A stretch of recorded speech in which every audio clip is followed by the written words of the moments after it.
So this discussion of listening styles, which is the last portion of the discussion of chapter 3, deals with both where the book talks about being listening styles, as well as what is out there about a considerable amount of research actually about the different ways that people sort of like to listen. So we're going to look at that as both listening styles, what the book talks about, and then people's personal listening style on which there is some considerable research. So let's look at the 4 listening styles your book discusses. And as I say, these are really ways to listen. The book doesn't say that, but those are ways that you might listen, how you might orient yourself when you go to listen to somebody, how you choose to listen to them. The first type is empathic listening, and I have underneath there empathy versus sympathy. Sympathy is when you feel bad for somebody. They tell you what's going on with them, and as you listen, you say, oh gosh, that sounds so bad. I'm so sorry. That's sympathy. That's not a bad thing necessarily. But empathy is when, as they're talking about the challenge they're going through, or maybe even the good thing that's happening, you imagine what that would be like. Now, maybe you have a first-hand experience with it. So, for me, when somebody talks about the death of a parent, my father died years ago, and so I really do relate to that. I can empathize with them.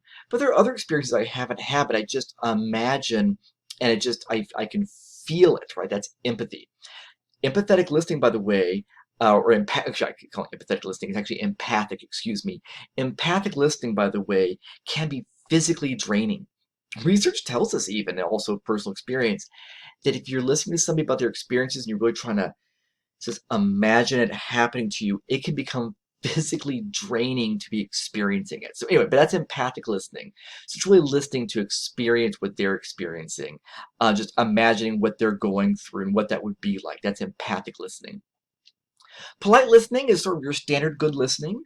You nod, you smile, you keep eye contact, right? You avoid the distractions. You're not flipping through the TV and looking at your phone, but you're taking the time to, listen. You're being polite, which is an important strategy to being a good listener is, eliminating distractions. So you're being polite.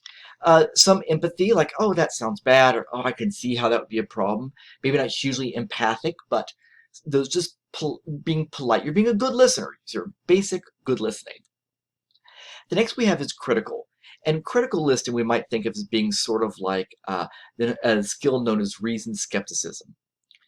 Critical listening doesn't mean being critical, nasty, mean, like you say, you're being so critical. But listening critically can just mean that when somebody says something, you think, huh, I wonder about that. So the critical listening, again, not just dismissing it out of hand or not saying, well, if you say so, I guess that's right, but hearing it and saying, huh, well, I don't know. What do I think about that? Like, do I agree with it or not? Like, that's critical listening, really taking a moment to hear what they're saying and reflect on it. If someone telling you about the problems they're having in their relationship, you probably are listening, doing or using empathic or polite listening. You're probably not saying, yes, but did they really say that? Right? It's critical listening, right? So it may not always be appropriate to use critical listening. And then there is, active listening. You're very much engaged them. Oh, so you're saying this. Oh, you mean like that. So you would mean like this and that? Oh, okay. Go on, right? That would be active listening. You're very much engaged and, as the word suggests, you're being very active with them. The ways that we tend to listen. Individually, there are 4 listening styles that we have a tendency to more than others. And by listening style, just mean what is our own sort of personality oriented, personal approach to listening. And you'll get a sense of what I mean. Right? So some people are people-centered listeners. Right? They're people-centered. They are really good listening to people talk about their feelings and emotions. Some people are less so, like it's okay, they can put up with it if they have to. But other people are really comfortable listening to others' feelings and emotions.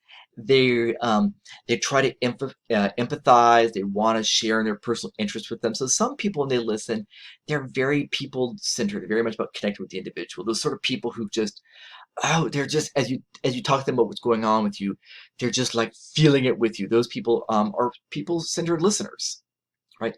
And these people, as you might expect, provide good feedback. These are the great people you want to talk to because they're so good at providing feedback because they're just there listening and being with you as you're talking about this experience or view or whatever it is. Right? Another listening style is action-centered. Right? And action-centered listeners, they want you to be to the point. Brief, organized, air-free, not a long, winding story. I want you to go from A to B to C all the way down through Z. And I don't want there being things that don't make sense here, right? I want it being error-free, organized, and brief, right? They can be sort of skeptical listeners, critical, very skeptical. And yeah, details later. I want to know the main idea. Don't give me the careful, close description or all the just give me the main ideas, right? So that's the idea they want it sort of brief, right? Because they'll get the details, but they'll get them later. They want those main ideas, right? Then you get people who are content-centered, and they really want, as opposed to action-centered, which is just like big idea and move on. Content-centered, yeah, go on, lay it on me. So how this go again? And then what happened? But wait, I want to make sure I understand. When you did it, did first you do this, or did you do, I mean, they are going over all of it. They're so focused on the details, understanding exactly what happened when and why, the sequence, making sure they have all the pieces of information. They're very much focused on those details, as opposed to the action focused, big picture and keep it moving, content centered.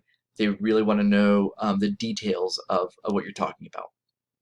And again, having to ask very pointed questions because they are trying to draw not just a broad sketch, but they're painting a masterpiece. They want every little, ask those questions, fill in air with every little brushstroke, right? And then we get to people who are time-oriented or time-centered. They are pretty well aware of how long they spend in a conversation. They're aware of it. So time is money, or time is I don't know what, but they're very time oriented. So they want their information succinct, right? Give me the information that I need to know, but don't go blathering on. Just again, it needs to be succinct. It's not because they don't want to get caught up in details, like action oriented. It's because they don't want to spend time unnecessarily in listening to you. They feel like if they've got enough information, they're good and they can move on now. So you have a participation assignment coming up, and it has to do with these personal listening styles. So please go into discussion board to find the link for the survey you're going to complete and for then what it is you need to report back. Okay, everybody, enjoy. Keep listening.